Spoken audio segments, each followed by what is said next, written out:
Well, clearly things have got to a point where something has to be resolved. I mean, there's more than a decade, 15 years of engagement with Indonesia through security services, through AFP on trying to break people smuggler networks. That's been done in cooperation with the Indonesian authorities, but something clearly has gone wrong with that relationship.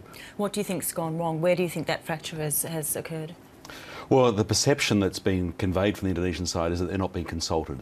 They don't see it as a partnership. That's the problem. If you work in a cooperative fashion, there's all sorts of things that need to happen behind the scenes. But if it's seen to be unilateral, or at least Australia is sort of pushing its weight and forcing Indonesia to take an unfair part of the deal, then I think there's been rising irritation over many months, but it's really come to a head now. Irritation and possible resentment from the Indonesians? Sure. Irritation, resentment, the sense that this is not a win-win solution, it's not an even partnership. Australia is simply pushing its problems back onto Indonesia.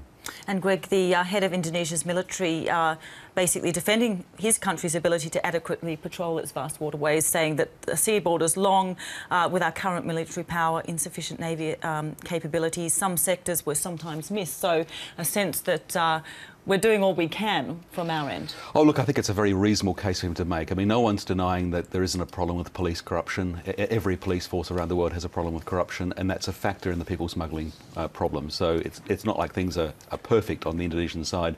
But the reality is, even if they completely got on top of the police corruption and controlled the networks, the length of the maritime borders, are such that it's just not possible to completely lock them down. So you can't say it's your problem to stop people leaving your waters, because it's just not technically possible. We had that police report that our correspondent George Roberts has got hold of this morning, other journalists too, including photographs of wads of US dollars allegedly paid. We see those pictures now to people smugglers, based on what you've just said about police in Indonesia and their involvement in some of this activity. How reliable are these reports? How much faith should we put in them?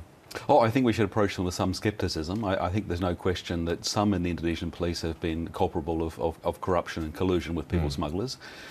We also get a sense, because the picture's not painted clearly to us, that for a long time, back to the previous Labor government, there have been payments made to try and elicit information from informers and to try and sort of get intelligence breakthroughs on those smuggler networks. The question is whether things have gone too far at this point.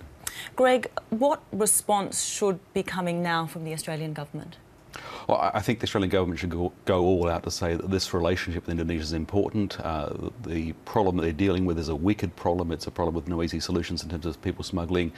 They've been doing their best, but clearly it's upset the relationship, and it's really important to get the relationship back right. And that involves some resumption of leader-to-leader contact, in your view? Yeah, it involves some resumption of leader-to-leader contact, certainly ministerial exchanges, and a return to the idea of a regional solution, because this is not a problem that's solvable by any one country unilaterally.